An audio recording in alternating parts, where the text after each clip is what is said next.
Melissa McCarthy's spicy and Alec Baldwin's Trump return to SNL Saturday Night Live got political again this week with several sketches lampooning members of the Trump administration, featuring Melissa McCarthy and Alec Baldwin reprising their roles as White House Press Secretary Sean Spicer and Donald Trump, respectively.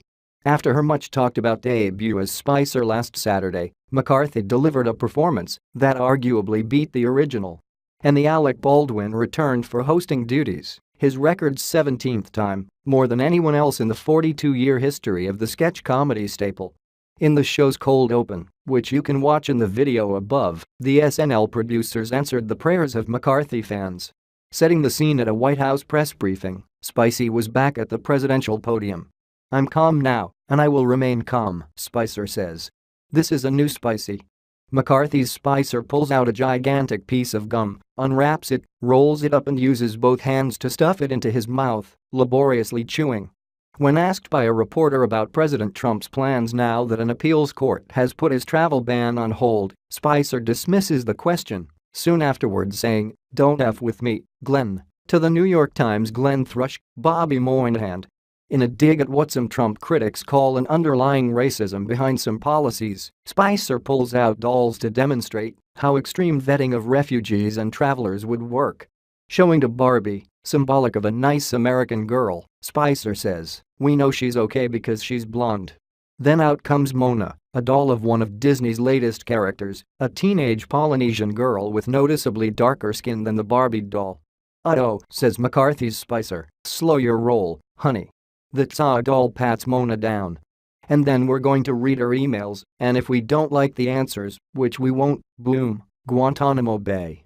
Spicer lists the terrorist attacks that the media never even write about, including the Bowling Green massacre, okay, not the Kellyanne one, the real one. The slaughter at Fraggle Rock. McCarthy's Spicer objects to a reporter questioning his statistics after he comments on the murder rate in Chicago, saying, 80% of the people in Chicago have been murdered. Spicer pulls out a leaf blower to blast at a reporter. Before making a getaway on a motorized podium, he remarks, "That was me just blowing away their dishonesty." Baldwin's return to hosting the New York audience greeted host Alec Baldwin with resounding fanfare as he returned to center stage for his monologue. In his opening comments, the 58-year-old actor took cast member Pete Davidson on a trip down memory lane as the show flashed back to April 21, 1990, for his very first time as host.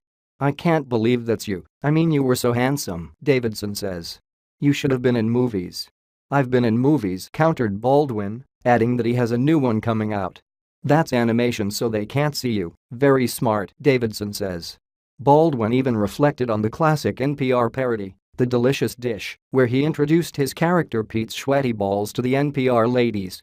In the next sketch, to take a dig at the Trump administration, Kate McKinnon, who seems to be playing everyone these days, portrayed Trump advisor Kellyanne Conway in a dark Fatal Attraction-like presentation. In a sketch, McKinnon's Conway is a psychotic stalker, showing up in the home of CNN anchor Jake Tapper, Beck Bennett, clad in lingerie, and threatening him with a knife in order to be back on TV again. CNN reportedly declined to have Conway as a guest over concerns of her credibility. Putin sessions mocked as well. The regular Weekend Update news segment, hosted by Colin Jost and Michael Che, started with a barrage of jokes about the Trump administration's controversies of the week. In one barb, Colin Jost says that the country has sworn in our new Confederate Attorney General, in Jeff Sessions. In a 1986 letter that gained new attention thanks to Senator Elizabeth Warren last week, Coretta Scott King said Sessions used the awesome power of his office to chill the free exercise of the vote by black citizens. During Weekend Update, Kate McKinnon was back, yes, again, as Elizabeth Warren. Around 12:30 a.m., Baldwin finally reprised his Donald Trump character on a sketch of the People's Court. It was Trump against 3 federal judges who ruled against him over the travel ban. "I want the ban reinstated, also I want $725, he says. When time comes to call a character witness, Donald Trump Jr. begins to stand, only for a shirtless Vladimir Putin, Beck Bennett, to burst through the door. "He's an amazing person, he knows me better than any more," Putin says of Trump.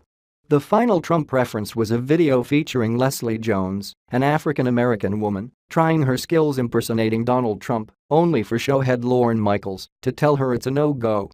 Thanks in part to the show's skewering of Trump, NBC says SNL is getting an average of 7.4 million viewers for each episode and reaching the show's biggest audience in 22 years.